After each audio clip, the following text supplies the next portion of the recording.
라틴어 수업이라는 책이 있습니다. 이 책에 보면은 행복을 뜻하는 라틴어 단어 베아티투토라고 하는 단어를 설명하는데요. 이 단어는 합성어입니다. 베오라고 하는 단어와 아티투도라고 하는 단어가 합성어인데, 베오는 복되게 하다, 행복하게 하다라는 뜻을 가지고 있고, 아티투도는 영어에서도 보면 에티튜드라고 하는 단어가 있잖아요. 태도라고 하는 뜻이죠.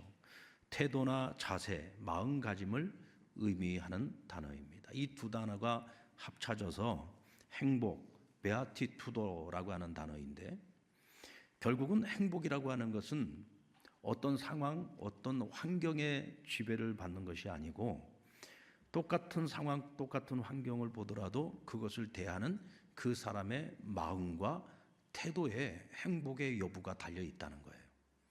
그러니까 남들이 볼 땐 저 사람 행복할 것 같은데 나는 행복하지 않아. 그러면 불행한 겁니다. 남들이 볼 때 저 사람은 참 어렵고 힘들고 불행할 것 같은데 나는 행복해요. 그러면 행복한 겁니다. 결국 행복의 기준은 나에게 있는 것이 남에게 있는 것이 아니죠. 내가 어떤 마음과 어떤 태도로 그것을 내가 대하고 그것을 내가 받아들일 것이냐에 따라서 행복과 불행은 결정된다는 겁니다. 프랑스 화가 밀레의 명작인 만종이라는 작품이 있는데요. 여러분들 오늘 주보의 앞에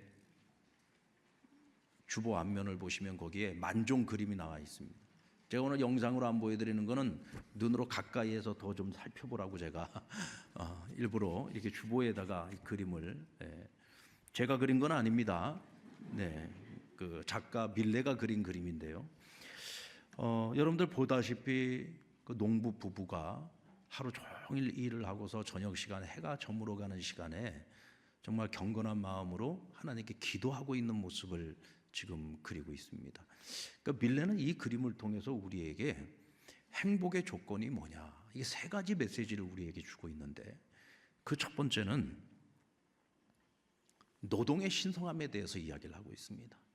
노동은 신성한 것이다. 이 노동을 통해서 우리가 얼마나 많은 열매를 맺느냐, 이것이 중요한 것이 아니라 노동 그 자체가 신성하다라고 하는 것을 우리에게 말씀해 주고 있습니다. 그리고 두 번째는 경건한 모습으로 하나님을 향해 기도하는 것을 강조하고 있죠. 기도를 한다라고 하는 것은 이 기도를 받으시는 하나님을 인정하는 것으로부터 시작됩니다. 하나님은 온 세상 천하 만물을 창조하신 창조주 하나님이십니다. 아멘.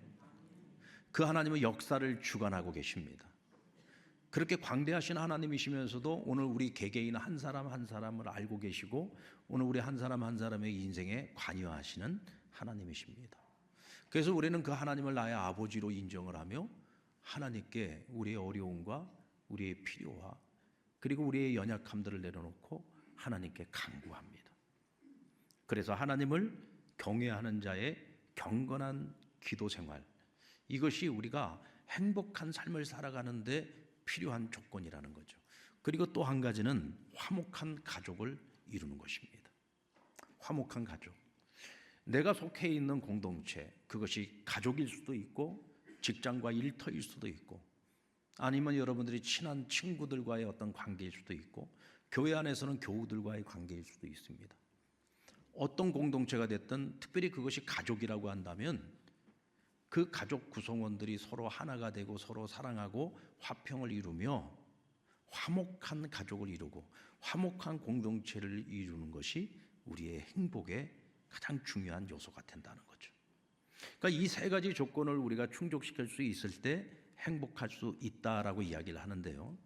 그러나 여러분, 이 세 가지 조건조차도 우리가 어떤 마음으로 그것을 바라보느냐에 따라서 우리가 어떤 태도로 그것을 대하느냐에 따라서 행복의 여부가 결정되는 겁니다.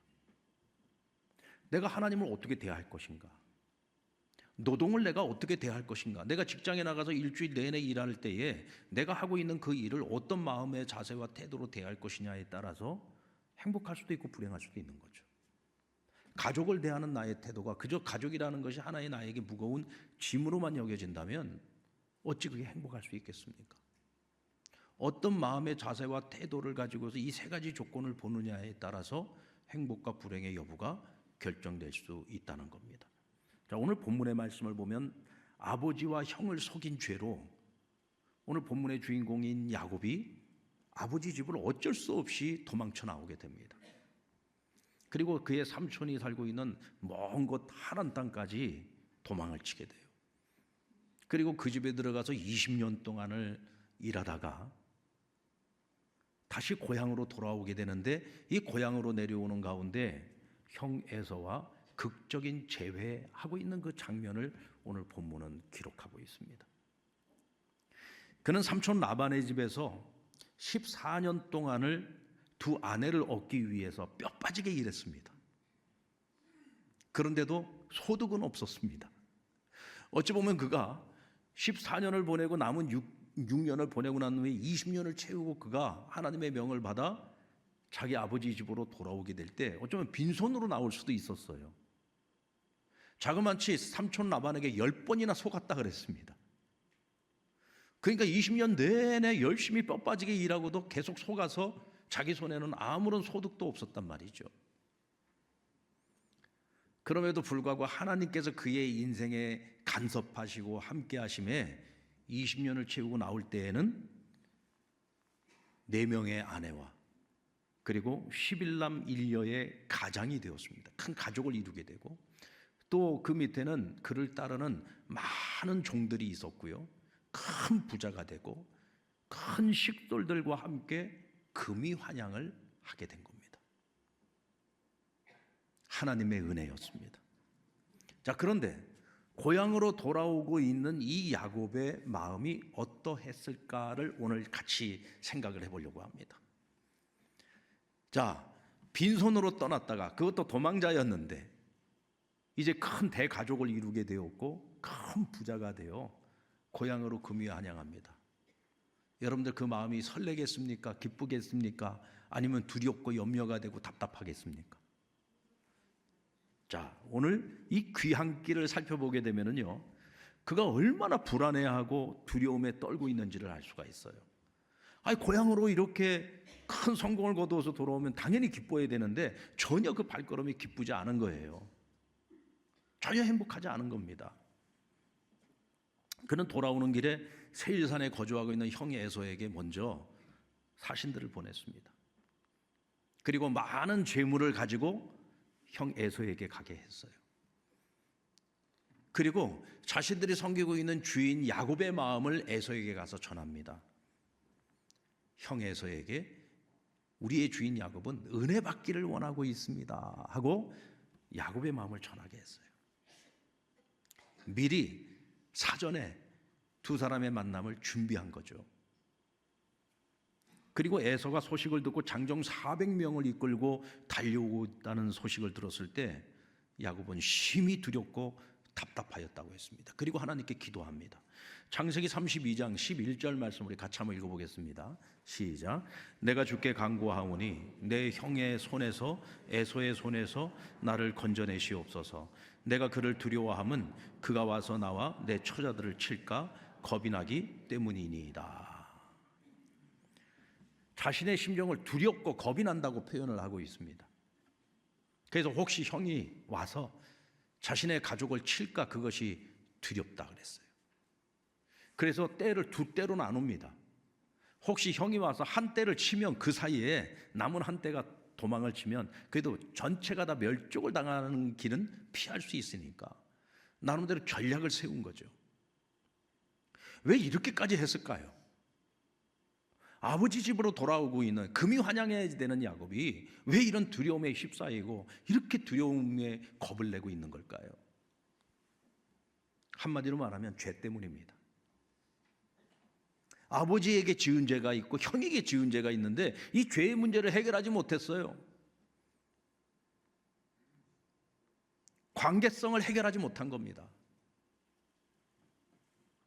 그는 자신의 것이 아니고 형의 것이었는데 그것을 탈취했습니다. 근데 그가 탈취한 그것은 눈에 보이는 복이 아니라 눈에 보이지 않는 복이었어요. 언제 이루어질지도 모르는 그저 하나님의 약속에 불과한 것이지만, 그러나 야곱은 그 하나님이 약속해 주신 그 축복을 받기 위해서 그 축복을 받을 자격이 있었던 형 에서의 것을 거짓으로 빼앗은 것입니다.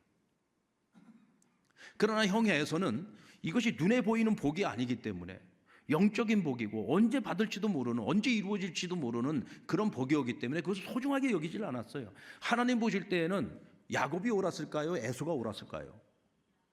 당연히 야곱이 옳죠. 왜? 하나님의 약속을 믿었고 그 약속의 소중함을 알았기 때문에. 그러나 문제는 방법이 잘못됐다는 거죠. 하나님이 그것을 옳게 여기신다면 언젠가 때가 되면 하나님의 방법으로 그 복을 그에게 허락하실 텐데, 야곱은 그것을 자신이 억지로라도 성취하고 싶어서 거짓으로 아버지를 속이고 형을 속였습니다. 그건 죄입니다. 그리고 그 죄 때문에 그는 도망자가 될 수밖에 없었고 20년 세월이 지나고 난 후에야 아버지 집으로 돌아올 수 있게 된 거죠. 여러분, 그는 큰 성공을 거뒀습니다. 큰 부자가 됐습니다. 대가족을 이루게 되었습니다. 그런데도 행복하지 않습니다. 왜냐하면 아직도 풀지 못한 숙제가 있기 때문에 그렇습니다. 그 숙제가 뭡니까? 용서를 못 받았어요. 아직도 아버지와 그리고 형과의 그 관계에 있어서 관계 회복을 이루지 못한 겁니다. 불편한 관계입니다. 잘못하면 그 형의 에서에게 멸족을 당할 수도 있는 그런 위기가 찾아온 겁니다. 그러니 당연히 행복하지 않습니다. 그러니까 당연히 두려운 겁니다. 지금 이 상황 속에서 그 많은 재물도 다 필요가 없습니다. 그것이 나를 지켜주지 못하고 보호해주지 못하죠. 오늘 야곱에 있어서 해결 방법은 한 가지밖에 없습니다. 형으로부터 용서를 받는 거고 두 사람이 극적인 화해를 하는 것입니다.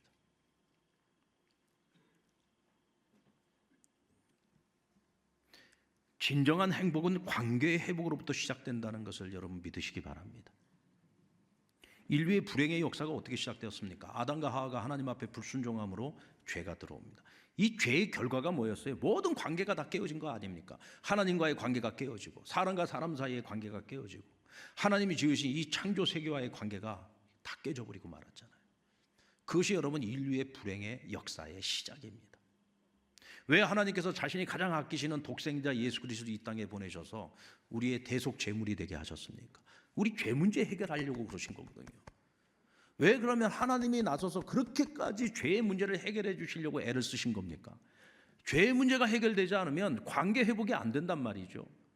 관계가 회복이 되어야만 우리가 행복해질 수가 있는데 이 관계 회복이 되지 못해서 불행한 우리를 보시면서 어떻게 해서든 관계 회복을 위해 죄 문제를 해결하시기 위하여 가장 아끼시는 독생자 예수님을 이 땅에 보내시고 우리를 위한 대속 제물이 되게 하신 거예요. 그만큼 여러분 이 관계 회복이라는 것이 중요하다는 거죠. 오늘 야곱도 역시 마찬가지 아닙니까? 이 죄의 문제를 해결하지 못하는 한은 이 사람 절대로 행복할 수가 없어요. 관계성을 회복하지 못하는 한은 절대로 행복할 수 없는 겁니다. 훗날 야곱의 아들들 가운데 요셉이 형제들의 미움을 받아가지고 애굽의 노예로 팔려갑니다. 이 요셉의 입장에서는 얼마나 이게 억울하겠어요. 시간이 지나가면서 노예 생활하면서 고통을 받을 때마다 힘들 때마다 얼마나 억울하겠습니까? 그 형제들이 당장 눈앞에 있으면 죽이고 싶은 마음이 있지 않겠습니까? 그러다 그가 애굽의 총리가 됩니다. 큰 성공을 거두게 됩니다. 예쁜 아내를 얻고 떡두꺼비 같은 아들들을 낳습니다. 이만하면 성공 거두었잖아요. 모든 사람들이 부러움받는 그런 위치에 서지 않았습니까? 얼마나 행복합니까? 그러나 여러분 전혀 행복하지 않아요. 왜요? 아직도 풀지 못한 숙제가 남아있기 때문에 그렇습니다. 그 숙제가 뭡니까? 형제들에 대한 미움, 형제들에 대한 분노. 이 마음을 가지고 살아가는데 어떻게 행복할 수가 있겠어요? 그러나 그는 거기서 끝나지 않았습니다. 하나님께 계속 물었어요. 하나님, 왜 나에게 그런 불행을 허락하셨습니까? 그리고 왜 하나님 나를 지금 이렇게 애굽의 총리까지 세우신 겁니까? 여기에는 분명 하나님의 뭔가 뜻이 있지 않겠습니까? 내 인생은 하나님의 손바닥 안에 있는데 나에게 그런 시련도 주셨고 오늘 나에게 이런 성공도 주셨다면 분명 여기에 뭔가 이유가 있지 않겠습니까? 하고 끊임없이 하나님께 물을 때 하나님 그에게 답을 주셨어요. 내가 바로 오늘 이 날을 위하여 내가 너를 내 형제들의 손을 빌려 너를 이곳에 먼저 오게 한 것이다. 그 이유와 그 뜻과 하나님의 목적을 알고 나니까 그의 마음속에 형제들을 용서할 수 있는 마음을 갖게 된 거예요. 형제들과 화해할 마음을 갖게 된 겁니다. 할렐루야. 그러니까 그 마음에 평안이 임합니다. 자유가 임합니다.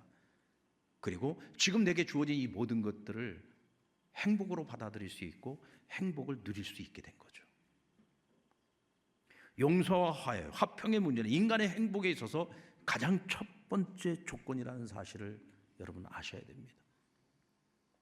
하나님께서 자신의 가장 귀한 것을 희생하면서까지 관계 회복을 위해 힘쓰신 것처럼 우리도 하나님과의 관계 회복을 위해서 힘써야 되고 사람들과의 관계 회복을 위해서 힘써야 되고 우리가 파괴한 이 피조 세계와의 관계도 회복을 위해서 우리가 힘써야 되는 겁니다. 여러분, 이제 우리에게 2024년이 얼마 남지 않았습니다. 한번 금년 한 해를 가만히 돌아보십시오. 우리가 금년 한 해를 살아오면서 여러분들이 행복하지 않았다면 행복하지 않았던 그 이유가 뭘까요? 내가 원하는 대로 무엇인가 내가 하고자 하는 일들이 잘 안 되었기 때문입니까? 내가 원하는 것만큼 내가 계획하고 목표한 만큼의 것을 이루지 못했기 때문입니까? 한번 잘 생각해 보십시오. 우리가 한 해를 살면서 내가 지금 행복하지 않아요? 기쁘지 않아요?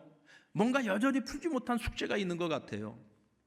그래서 행복하지 않아요. 그렇다면 여러분 한번 잘 생각해 보십시오. 그 모든 불행의 첫 출발점이 무엇인지. 그것은 여러분 관계가 깨어짐으로부터 시작됐다는 사실입니다. 그런데 그 관계가 깨어진 것은 무엇으로부터 시작되어졌느냐? 죄로부터 시작된 거예요. 여러분 얼마 남지 않은 시간입니다. 2024년 얼마 남지 않았습니다. 그 남은 시간들 동안 오늘 우리는 이 관계 회복을 위한 노력을 해야 합니다. 그래야 우리가 행복하게 한 해를 마무리하고 행복한 한 해를 시작할 수 있는 겁니다.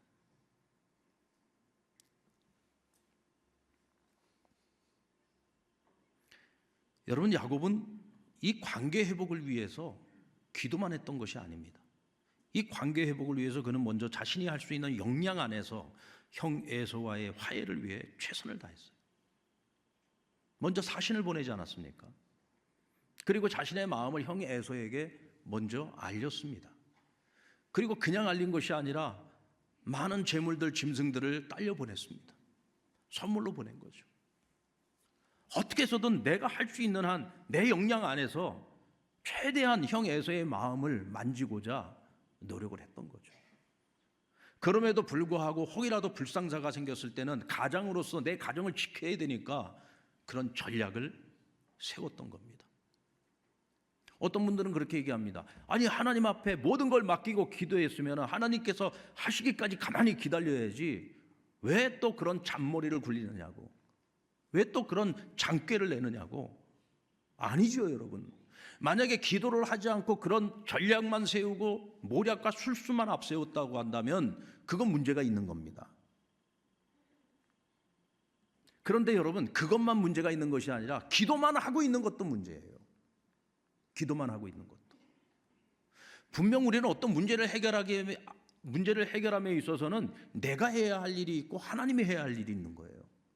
하나님이 그 일을 해주시고 나에게 은혜를 베푸실 수 있도록 기도를 해야 되겠죠. 그러나 또 한편으로는 내가 해야 될 일을 해야 되는 거예요. 오늘 야곱처럼 내가 할 일을 해야 되는 겁니다. 그러면서 하나님의 은혜를 구할 때 거기서 합력하여 선을 이루는 거죠. 근데 많은 사람들이 내가 해야 하는 그 일이 귀찮아요. 굳이 내가 이렇게까지 해야지 돼? 라는 생각을 합니다. 그래서 그냥 기도만 해요. 근데 여러분, 우리 하나님은 오늘 우리가 내가 할 수 있는 일을 최선을 다하고 있을 때 하나님은 그런 우리를 도우셔서 우리가 원하는 바를 하나님께서 이루어 가시는 겁니다. 아멘입니까?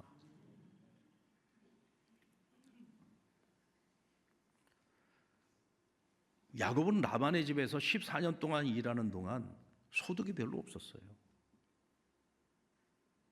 그럼에도 불구하고 그는 자신에게 주어진 그 일을 최선을 다했습니다. 여러분, 우리 생각에 이렇게 생각할 수 있잖아요.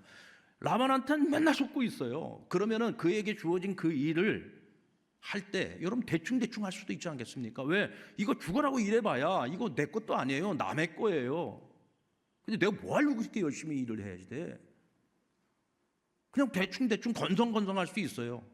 근데 야곱은 그러지 않았다는 거죠. 내가 속아서 일하고 있다는 것을 알면서도 그는 최선을 다했습니다. 그래서 야곱이 라반의 집에 들어가서 그가 일하는 동안에 라반이 큰 부자가 됩니다. 심지어는 라반이 자기 입으로도 고백을 합니다. 내가 내 집에 들어오고서 내가 하나님께로부터 큰 복을 받아서 부자가 되었다고. 그걸 알면 야곱한테 은혜를 베풀어야 되는데 이 사람이 악한 사람이에요. 아주 못돼 먹은 사람이죠. 그것도 자기 조카인데, 친조카인데.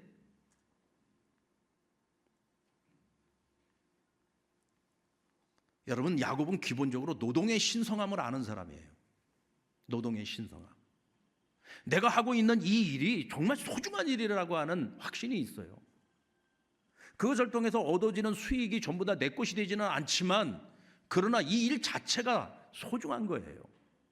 이것을 통해서 생명을 살리고 이것을 통해서 생명의 열매가 있다고 한다면 이건 너무 귀한 일이거든요. 그래서 최선을 다해 부자가 되려고 최선을 다한 게 아닙니다. 노동 그 자체가 귀한 일이기 때문에 최선을 다했던 거예요. 하나님이 그걸 보셨어요. 하나님이 그 중심을 본 겁니다. 여러분들, 우리가 직장 생활하고요, 세상에 나가서 일을 하면서 살아갈 때 건성건성하지 마세요. 대충 하지 마세요. 내가 이 일을 통해서 얻어지는 것이 다 내 것이 되는 것은 아닐지라도 이 일 자체가 소중한 일이에요. 이 일 자체가 많은 사람들이 유익함을 주는 일이에요. 그렇다면 최선을 다하세요. 열심을 다하십시오. 누가 보고 계세요? 하나님 보고 계십니다. 아멘. 누가 보고 있어요? 사장님이 보고 있습니다. 여러분, 사람의 눈은 속일 수 없어요. 하나님 눈은 더더욱 속일 수가 없어요. 하나님은 그 중심을 아시기 때문에 라반이 야곱을 속여 먹어가지고 야곱을 아주 그냥 알거지가 되게 하고 지가 다 좋은 거 다 가지려고 했지만 하나님이 간섭하시니까 가장 좋은 건 전부 야곱에게 돌리고 라반은 전부 허접한 것만 돌려서 자기 꾀에 넘어가도록 만들지 않았습니까? 그래서 그가 돌아올 때는 큰 부자가 되어서 돌아오도록 하나님이 그에게 은혜를 베푸셨던 거죠. 오늘 그가 형과 화해를 하기 위한 이 노력하는 모습 속에서도요, 그가 노동을 대하는 이런 자세와 태도가 그대로 여기에 적용이 되고 있어요. 그저 우연을 바라는 게 아니에요. 우연의 일치를 바라는 게 아니에요. 하나님의 은혜만 구하는 것이 아닙니다. 내가 해야 될 최선, 내가 해야 할 일을 외면하지 않았어요. 최선을 다했습니다. 이때 하나님께서 그에게 은혜를 베푸신 거죠. 그 두 사람이 만나는 그 재회의 장면이 어떤 장면이 여러분 연출되고 있습니까? 여러분, 야곱은 자기가 해야 될 일을 최선을 다하면서 또 한편으로는 하나님 앞에 간절히 기도했잖아요. 어떻게 기도했습니까? 그는 약속을 붙들고 기도했어요. 어떤 약속입니까? 우리 32장 9절 말씀을 같이 한번 읽어볼까요? 32장 9절 시작. 야곱이 또 이르되 내 조부 아브라함의 하나님, 내 아버지 이삭의 하나님 여호와여, 주께서 전에 내게 명하시기를 내 고향 내 족속에게로 돌아가라, 내가 내게 은혜를 베풀리라 하셨나이다. 12절 주께서 말씀하시기를 내가 반드시 내게 은혜를 베풀어 내 시로 바다에 셀 수도 없는 모래와 같이 많게 하리라 하셨나이다. 아멘. 야곱은 그냥 막연하게 기도한 게 아니에요. 하나님이 약속하신 대로 하나님께서 내게 은혜를 베푸시겠다고 약속했어요. 내가 너에게 은혜를 베풀어서 내 자손으로 하여금 바닷가의 모래알처럼 많게 하시겠다고 했어요. 자, 그렇다면 오늘 형 에서를 만났을 때 지금 자신이 혹시라도 모를 그런 불상사를 생각을 한다면 이 집안이 멸족을 당해요. 그러면 어떻게 이런 하나님의 약속이 이루어지게 있어요? 그러니까 하나님 제게 약속해 주셨잖아요. 제 자손으로 하여금 바닷가의 모래알보다도 많게 하시겠다고 하셨잖아요. 그렇다면 하나님 당연히 나에게 은혜를 베푸셔야 되는 것 아닙니까? 약속을 붙잡고 기도해요. 여러분들은 기도할 때 무엇을 붙잡고 기도하십니까? 여러분, 하나님의 약속을 붙잡고 기도하시기 바랍니다. 그러면 하나님의 약속을 붙잡고 기도하려면 약속을 받아야 될 거 아니에요. 야곱은 분명히 하나님의 약속을 받았어요. 받았으니까 그 약속을 붙잡고 기도한 거예요. 여러분들은 어떤 약속이 있습니까? 여러분들이 나에게 주신 하나님의 약속이 있습니까? 성경 66권은 약속의 책입니다. 하나님, 저는 이 성경 66권을 전부 믿기 때문에 다 내게 주신 약속의 말씀입니다. 그렇게 얘기하지 마시고요. 정말 나에게 주신 약속의 말씀이 있단 말이죠. 근데 그 약속의 말씀을 받으려면 여러분들 매일매일 묵상하셔야 돼요. 하나님의 말씀을 읽고 묵상하셔야 됩니다. 묵상하는 가운데 하나님이 내게 오늘 나에게 주시는 약속의 말씀이 있어요. 지금 내가 갈급한 문제를 가지고 기도하고 있을 때 하나님이 그 말씀을 통해서 내게 약속을 주신단 말이에요. 아멘. 그러면 그 약속의 말씀을 나는 아멘으로 받아들이고 믿음으로 받아들이는 거죠. 이때 우리가 그 약속의 말씀을 붙들고 기도하는 거예요. 그러면 하나님은 약속의 하나님이니까 하나님이 하신 약속이기 때문에 그건 반드시 지키시는 거죠. 근데 때로는 우리가요, 착각할 때가 있습니다. 내가 어떤 어려움이 있을 때 말씀을 보다가 정말 딱 이 어려움에 딱 필요한 말씀을 하나님 나에게 주셨어요. 그러니까 이거 하나님 나에게 약속해 주시는 말씀이구나. 내가 급하다 보니까 그렇게 말씀을 오해하고 받아들일 수도 있어요. 그리고 그 약속의 말씀을 붙들고 날마다 기도하는 거예요. 그러면 여러분, 하나님이 그런 내 모습을 보면서 착각도 자유다. 어떻게 너는 네 멋대로 그렇게 네 좋은 대로만 착각하고 그걸 나에게 주는 말씀으로 받아들이냐? 이러시면서 하나님이 나 모른다 하시겠습니까? 여러분, 우리 하나님 그렇게 치사한 하나님은 아니세요. 우리 하나님 모든 것을 아시는 하나님이시잖아요.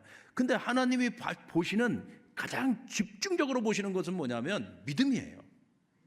내가 비록 그것을 착각을 할 수도 있어요. 오해할 수도 있어요. 그러나 이것이 하나님 내게 주신 말씀이라고 믿고 그것을 붙들고 기도한다면 하나님은 사막에도 강을 내실 수 있고 광야에도 길을 내실 수 있는 분인데, 하나님이 어디에서 길을 못 내시겠어요? 어디에서 피할 길을 열어주시지 않겠느냐 말이에요. 하나님은 우리가 하나님을 믿고 그 말씀을 붙들고 기도할 때 하나님께서는 반드시 응답하시는 거예요. 여러분, 에서가 400명의 장정을 이끌고 달려올 때 어떤 심정으로 달려왔을까요? 1번, 그래도 내 동생이 큰 식구를 이끌고 오는데 광야에서 혹시라도 도적대를 만날까 걱정이 돼요. 장정 400을 이끌고 형제 야곱을 보호하기 위해서 달려오고 있다. 1번입니다. 2번, 그동안 오랫동안 못 본 동생인데 살아오면서 그 동생에 대해서 다 이해하는 마음, 용서하는 마음 갖고 야곱과 화해를 위해서 달려오고 있다. 3번, 쳐 죽이려고 달려오고 있다. 자, 1, 2, 3 이 세 가지 답안 중에 어느 게 진짜 정답일까요? 각자 알아서 생각하세요. 뭐 성경에는 안 나와. 에서가 어떤 심정으로 달려오고 있는지는 나오질 않아요. 근데 그냥 혼자 달려오는 게 아니라 400명이나 지금 장정을 이끌고 달려오기 때문에 우리 머리가 복잡해지는 겁니다. 그래서 야곱도 머리가 복잡했어요. 근데 중요한 건 제외하는 그 순간에 에서는 한 걸음에 달려와서 야곱을 끌어안습니다. 눈물을 흘리고 얼굴을 비비면서 죄의 기쁨을 함께 나누었습니다. 그 순간에 야곱은요, 너무 행복한 나머지 그 형을 보면서 뭐라고 얘기합니까? 형님의 얼굴을 보는 것이 마치 하나님의 얼굴을 보는 것과 같습니다 라고 얘기합니다. 그동안 그 불안했던 마음, 두려웠던 마음 다 사라져버리고 자신을 품어주고 있는 그 형을 마치 하나님의 얼굴을 보는 것과 같다고 고백을 하고 있는 거죠. 그 순간에 그는 마음속에 있는 모든 불안이 다 사라졌어요. 마치 오랜 동안 풀지 못했던 그 숙제를 푼 것처럼 시원한 마음을 갖게 됩니다. 그 순간에 그의 마음속에 자유와 평안이 임하게 되고 기쁨이 임하고, 그 순간에 그는 진정한 행복이 무엇인지를 깨닫게 됩니다. 여러분, 누가 그 에서의 마음을 만지셨을까요? 하나님 만지셨죠. 그렇다면 야곱의 기도는 응답이 된 겁니다. 어떻게 야곱의 기도가 응답이 됐을까요? 그는 자신이 해야 할 그 일을 최선을 다하면서 하나님께 은혜를 구했던 겁니다. 이때 그 모든 관계가 회복이 되어지면서 야곱은 행복한 마음을 가지고 아버지의 집을 향해서 나아갈 수 있었던 거죠. 사랑하는 성도 여러분, 이제 2024년 이제 정말 얼마 안 남았어요. 그러니까 남아있는 우리 이 시간들 한 해를 정리해 보면서 나는 과연 행복한 삶을 위해서 만약 이 세 가지 조건 속에서 나 자신을 돌아본다면 나는 행복할 자격이 있는가 한번 생각해 보시고, 이 행복을 위해서 우리가 남은 시간들 동안 할 수 있는 일이 있다면 그것이 무엇일까 생각해 보고, 그것을 뒤로 미루지 말고 남은 시간들 동안 우리가 한번 최선을 다해 보는 것도 필요하다. 그리고 하나님 앞에 모든 걸 맡기고 기도하는 거죠. 이때 하나님께서 모든 관계 속에서 사람들의 마음을 만지실 것입니다.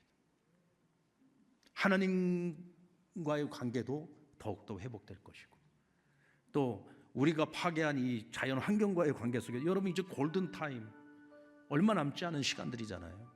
그 시간 동안 우리가 해야 할 일을 하면서 하나님께 기도한다면 하나님께서 우리에게 더 좋은 환경을 회복시켜 주시고 우리 다음 세대들에게 더 나은 미래를 물려줄 수 있지 않겠습니까? 사랑하는 여러분, 행복하길 원하십니까? 행복한 삶을 살길 원하십니까? 그렇다면 할 일을 하십시다. 그리고 기도하십시다. 그리고 아름다운 관계의 회복을 통해서 진정한 행복을 누릴 수 있는 저와 여러분 되시기를 우리 주님의 이름으로 축원합니다.